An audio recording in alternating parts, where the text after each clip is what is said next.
Welcome to another video from the Trader Guy.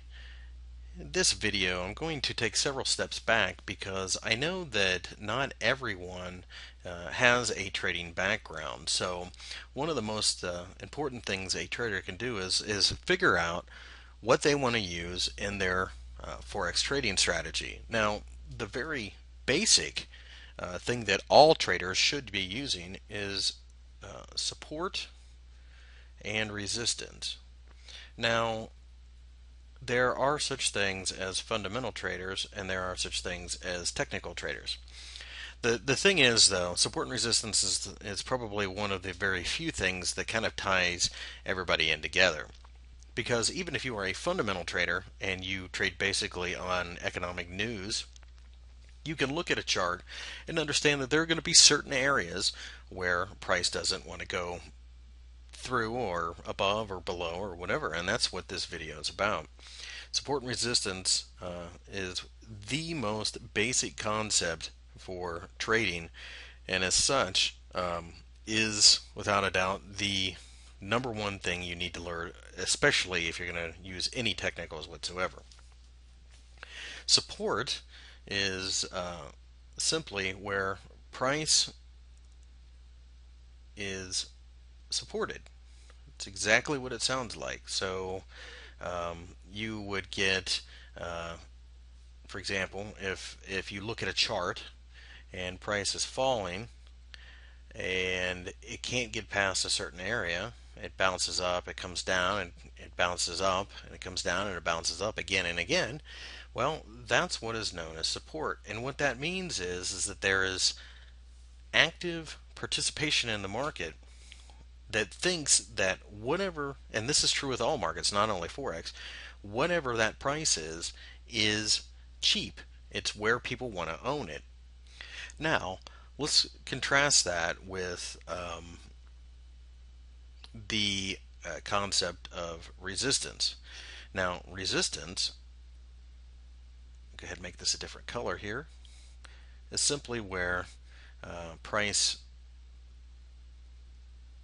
is resisted, just like it sounds. Now, exact same thing, but in reverse. So there is a price, and this is our resistance area, and the market goes up, and it just can't get above that. In other words, price is being resisted at that point in the market.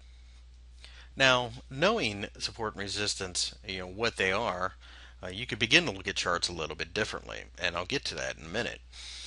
Basically, you will notice when you look over at a chart over time, there are certain areas in the market that as price approaches, there's always a reaction.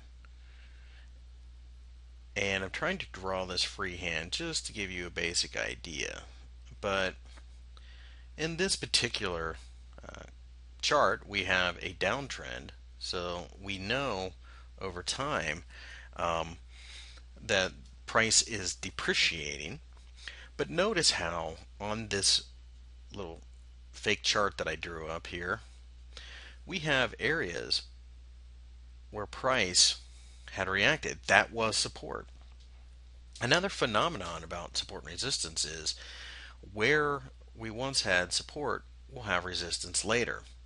As you can see, this same area had supported the market, and when it finally did break down, it was resistive later. Same thing here, it had supported price as it bounced up, and it resisted it later. Now, does support and resistance always work? Of course not. It doesn't always work, but it does give you a little bit of a roadmap on where you want to trade, and that is really what I want to pound into your head in this video.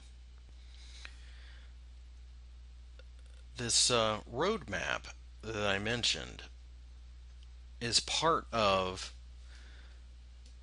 a way to read the charts to find out exactly what's going on in the market and where people are interested.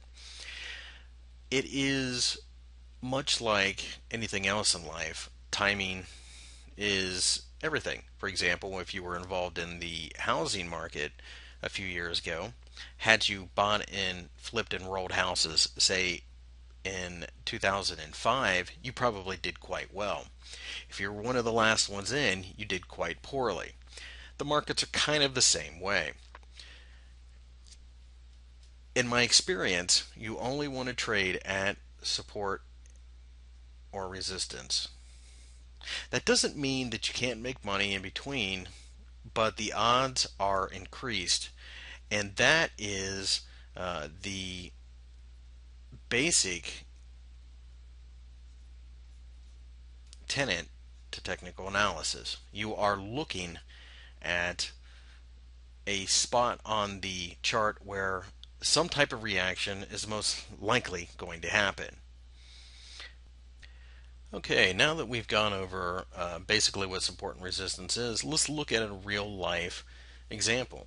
Now, a lot of traders will look at a chart like this, and this is the Euro US dollar weekly, and what they'll see is they'll say things like, wow, if I would have just sold there, if I would have just bought there, would have just bought there, sold there, whatever, whatever you're seeing when you look at this chart. And then other traders will look at it, and I'll do this on a line chart just to kind of make things. This is what it's done over the last, say, 5 years, roughly 4 years, I guess. It's been back and forth in just a big choppy mess. Now, if you don't have a good understanding of support and resistance, you'll never see what I see in this chart. Now, there's a couple things about support and resistance that I would also add. Humans like round numbers. And what I mean by round numbers is numbers ending in 0. And I would add numbers ending in 50. But 50 is probably about 10% of most of the numbers that I see. This will vary slightly on charts, but I'm about to show you a trick that will clear a lot of this up. So a round number, for example, would be 130 even, 142 even, for example. A 50 number, of course, would be 125.50, 131.50, and on and on. So now that I've shown you that, let me show you the first thing that I do when I set up my charts. I go to the weekly, and I will type in big round numbers, and I will do it in 500 pip increments. And you'll see why here in a second. And you'll find some pairs are a little bit more receptive to this than others. The majors certainly are more likely to work out like this. So as I keep going down the line, I'm just typing in every 500 pips. You can start to see an interesting phenomenon. Most people just see these charts as random noise, and quite frankly, there are days that they are. But in the big scheme of things, there really is an order to all of this. And I'll do one more. So I've put in, handful of lines here, and now that I've drawn the 500 pip lines, let's take a look at this. It doesn't look quite so messy.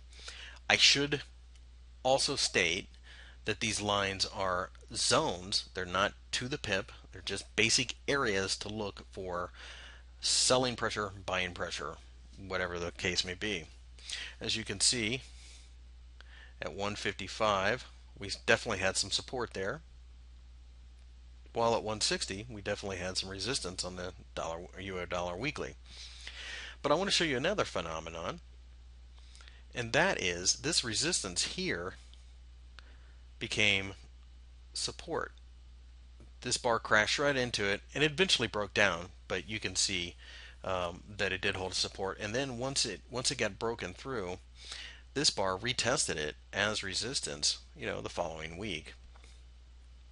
Notice all these weeks later, and actually this is, I don't know, about a year and a half later, when the market rose, it found that area resistive again.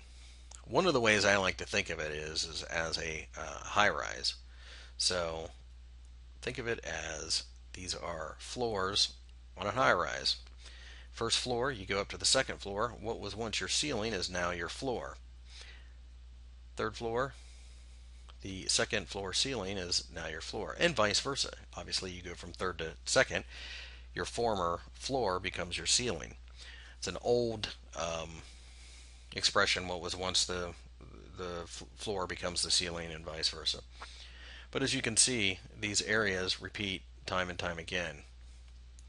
Now, I'm looking at this, and I see that the top of this reached the 150 summit and then gradually ground back down. It was a little bit messy in this area. That's okay. That does happen. But as you can see, as a general rule, over time, this repeats itself over and over and over. You can see that even in this mess here, there were a couple areas, and there are candles stopping there. And you can see there, and you can see there. It didn't quite go up there that time, but you can see it did react to it, and then down there it reacted as well. So it looks a lot cleaner, doesn't it? Now, I mentioned earlier that sometimes there will be 50 levels, and there happens to be one on this chart that I know of, and I'll show it to you. I take this bar, or this line, and I go down, and this area here, you can see that there were several times where you'll see it was support there and resistance there, and on and on and on. But the reason I brought all of this up was a lot of people don't understand support and resistance and how easily it can be used. No matter what type of trading you're doing, you should be aware of it. Now, the next thing that I'll bring up, and unfortunately I see a lot of people doing this, what they'll do is they'll take a chart like this, really clean, and they'll go down to smaller time frames and start adding support and resistance. Now, you can do that, but what I have found through my experience is, like for example, there's something going on there, probably, on say the 4-hour charts or something. But what I have found over time is if you start adding other lines, it gets to the point where you have no room to trade whatsoever. You want to keep this as simple as possible. You know that these big numbers, by looking at this chart, cause reactions. So let's just say in this area there's a 4-hour support or resistance line. And a lot of traders will say, well, look, I mean, it's an opportunity to trade. So what? There are plenty of pairs out there. Somewhere on your charts there will be a pair that, has come up to an obvious area like this and is showing weakness, and you can sell. Let this one go. Let it be at a big major area. The day I started applying that to my trading, it got so much easier. Zooming in on the daily, these are the weekly lines. I could go as far as to kind of tweak it a little bit here. I could probably come up with something here. I don't even know what that would be, 133.50 or so. And then you can go in like right here where we're starting to struggle at 139 and 140. And then maybe, obviously something's going on right here in the middle of this, so, why don't we do that? And then the next thing you know, you're risking, as far as your support and resistance levels are, you're risking something like 70 pips to gain maybe 90, and that's not the way to go. Like I said, keep it simple, keep your charts clean, and let them guide you. Right now, for example, with all of this going on here, I might not be interested in trading this pair. I do see, however, that the 140 level is much stronger than whatever's going on in this little area. So if I get it a signal to short, and that's a totally different concept, but I just want to show the support and resistance. If I get some kind of sell signal at 140, that becomes much more interesting than this mess and this little bit of tightening range. If I get a sell signal at 145, again, becomes much more interesting than this.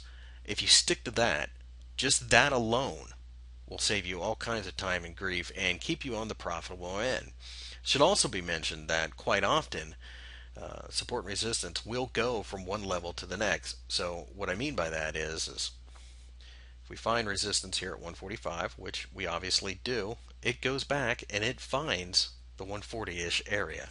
So a lot of times you can put on a trade and you know exactly where to go if you have these levels mapped out.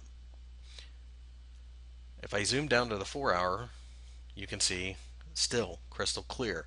Your stops can be tighter, but you're aiming for a large enough area to make the move worth it. For example, if you shorted here at 145 and say had a stop at 146, 100 pips, but you're aiming for 500 pips, those are the odds that put in your way. Put Forex, in your way and in a way that you can make some money. By micromanaging all of the various little tiny support and resistance areas, you don't allow yourself that freedom of movement. Thank you for taking the time to watch my video, and please remember that I have a free educational forum on my website at thetraderguy.com, and there is a link at top that says educational section, and by all means feel free to show up, post, watch my videos, comments, everything else. And if you have any questions or comments, feel free to email me at chris@thetraderguy.com. Thank you.